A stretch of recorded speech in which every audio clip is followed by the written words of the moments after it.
Does dating after your 40s feel harder than it should?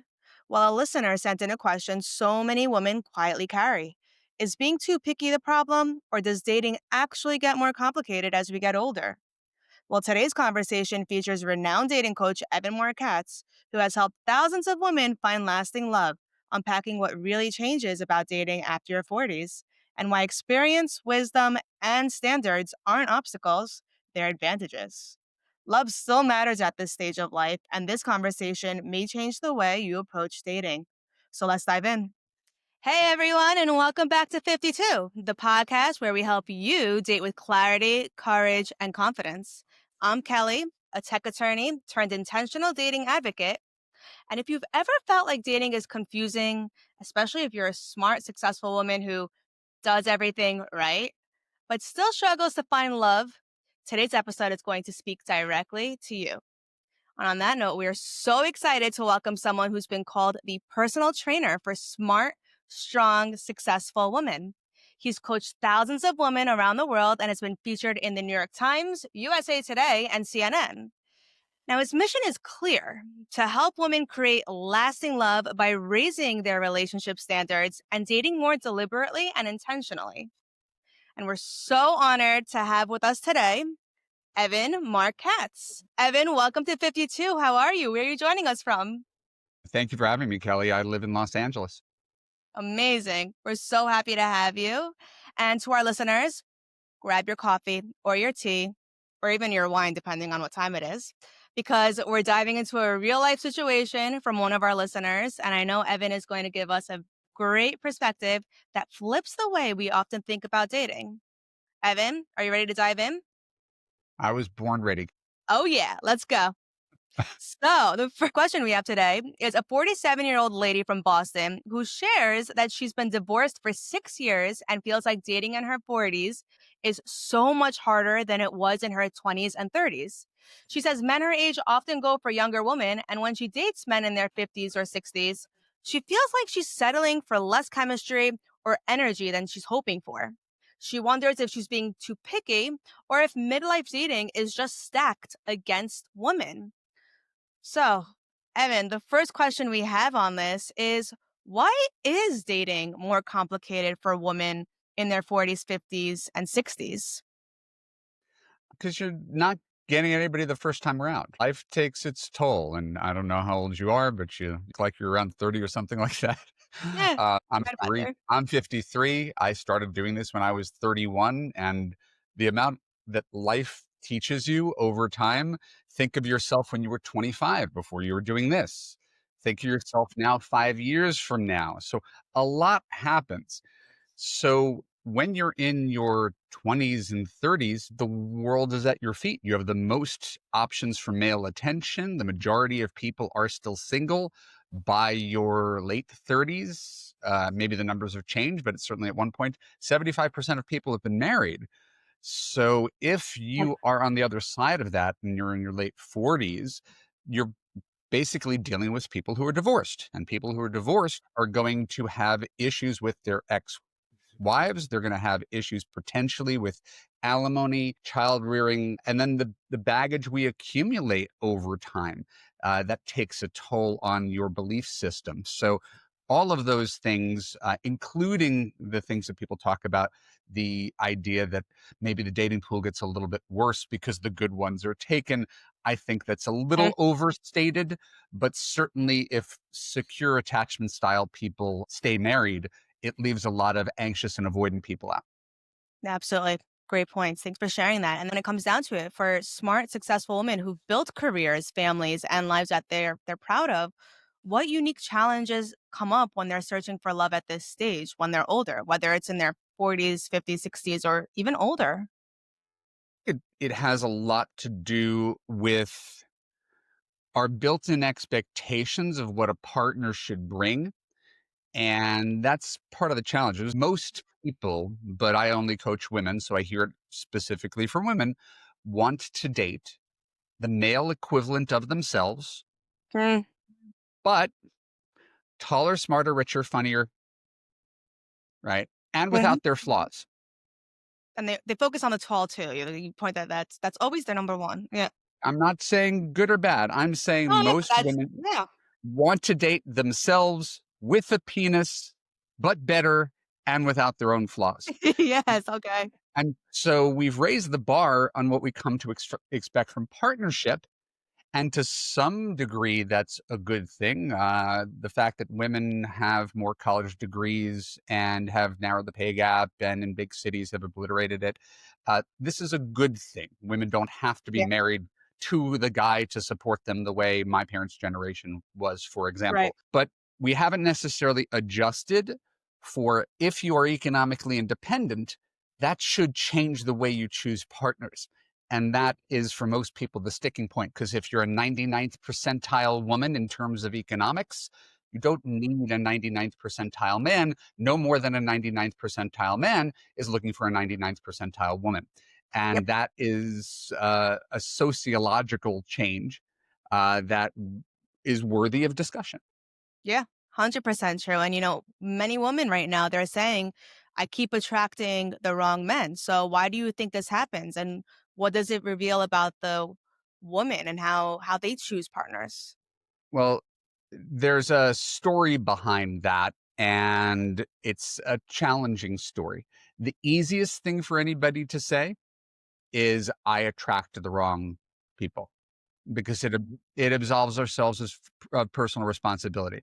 You ever talk to some guy who's like, "I attract crazy women," and your first reaction is, "Do you? Do you? Why do you? Yeah. You choose them? You might be Yes. you might be attracted to them. I'm attracted to crazy women. I choose them, I date them, I double down on them, and then I deal with the consequences of it.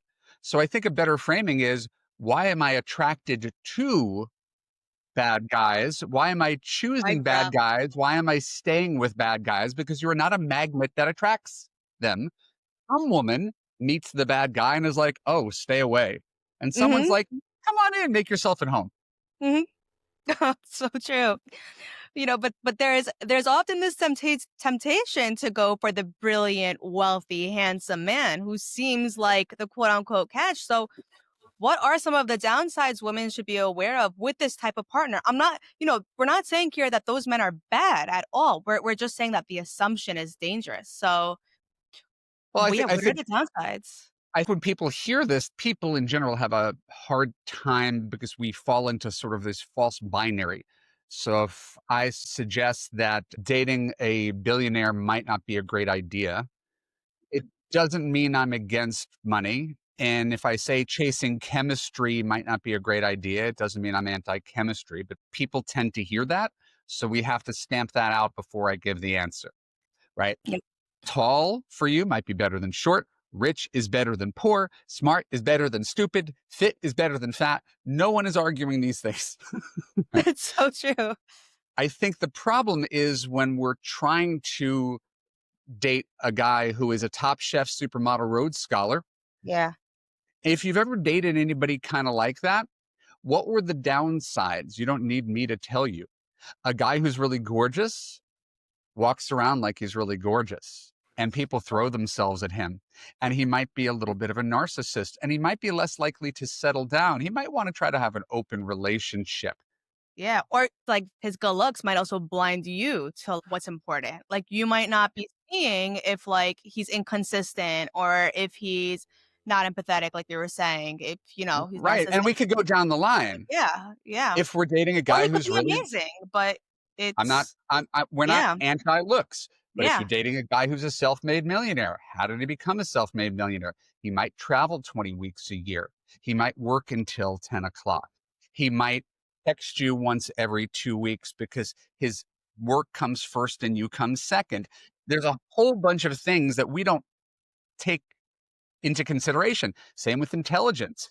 If you date a brilliant guy, he might be a mansplainer. He might be arrogant. He might be dismissive. He might not respect you. He might be socially awkward because sometimes those really smart guys are really socially awkward. There's a whole bunch of things that we think we're just getting the good qualities, and they yeah. come with bad qualities. Absolutely. So, when it comes down to it, just to wrap this question up, Our listener here is in her late 40s, right? So she's complaining that the guys her age, she just doesn't feel that chemistry. So we're assuming here that that might mean physical chemistry. What would you tell her or any woman around her age? What are the five qualities you believe every woman should insist on getting from her partner and focus on, no matter his age or status? Before I answer that question, right, we have to go back and establish something really important. There is no relationship without chemistry, Physical right? chemistry. Yeah, it doesn't exist, right? So So you need any physical chemistry. that Physical chemistry you definitely need. that's a baseline, but it's not the 10 plus plus, oh, my panties just fell off chemistry. Right. It's very basic. Hey, he's cute. If he tried to kiss me at the end of the night, I'd kiss him back. That's where we're starting. You don't have to talk yourself into a second date just because he's nice. So we're starting with like a baseline of like a 6 chemistry that can go up to a 10. But if there's not a 6 in chemistry, all this stuff is on the table off the table. So it's important to establish that when I say these 5 qualities, it's these 5 qualities plus a baseline of attraction. Yeah, you do need the attraction, but like this is what keeps it going. This is what makes the connection grow. Well, this is what determines whether your relationship is going to work. It's not height, weight, age, education, income, religion, or politics, although that's what you think when you go on a dating site. It's character, kindness, consistency, communication, and commitment.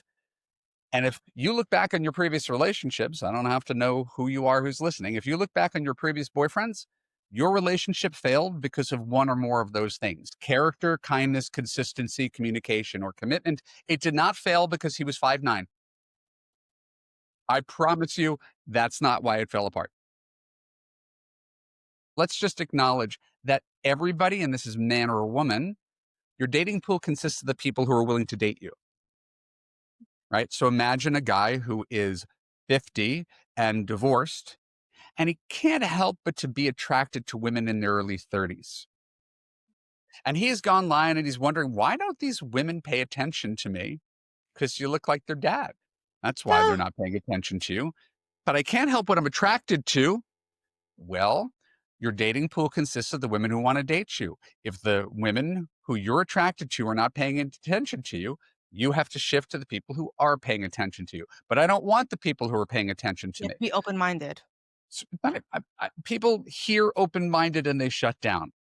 There's words that people hate. Open minded is one of them. Picky is one of them. So we don't use those words at all.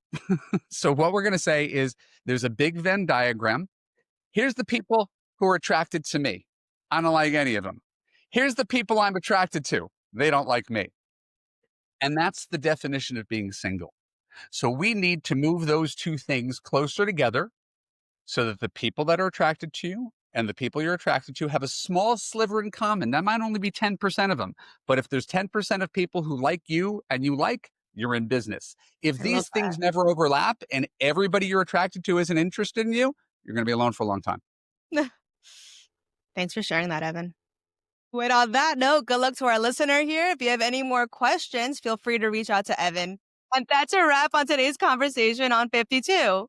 Evan, thank you so much for sharing your insight and for challenging so many of the myths around dating, chemistry, and compatibility. I know our listeners, especially the smart, strong, successful women tuning in, are walking away with a lot more clarity about what to prioritize in love. Evan, before we go, where can our audience connect with you, learn more, and dive deeper into your coaching? My name is Evan Marc Katz. I'm a dating coach for smart, successful women. I've been doing it for 22 years. I've helped thousands of women find love by raising their standards for how they're treated. I have a signature program called Love You, and you can find me everywhere. I'm on Instagram at Real Evan Marc Katz. But my gift for your listeners today is just a free special report. Have you been dating the wrong men? It's 10 questions. If you go to evanmarckatz.com/52. You could give me your name and email address. I'll send you free dating and relationship advice. And you can find me on my Love You podcast as well. Awesome. Thank you so much for that. And here's today's last word inspired by Evan's work. Stop chasing the spark and start choosing the man who chooses you. When you raise your standards, slow down, and focus on kindness, consistency, and commitment, love stops being so complicated and becomes the most natural thing in the world. If this episode resonated, don't forget to subscribe, leave us a review, and share it with a friend who's ready to date with more intention. And as always, date with clarity, courage, and confidence. Until next time, happy dating. The content in this podcast is for entertainment and is not mental health, medical, or personal relationship counseling. It is not a substitute for professional expertise and judgment from a licensed healthcare or mental health professional. You should seek the advice of a qualified professional when seeking mental health or medical advice to obtain a diagnosis or any treatment regarding your mental health or well-being. The content in this podcast may not be applicable to you and your specific situation. Topics discussed in this podcast may include information that may be considered sensitive or emotionally charged to some people, and therefore listener discretion is advised. References to third-party resources are for informational purposes only, and 52 Inc. takes no responsibility for the content of those resources. This podcast is copyrighted 2025 by 52 Inc., all rights reserved.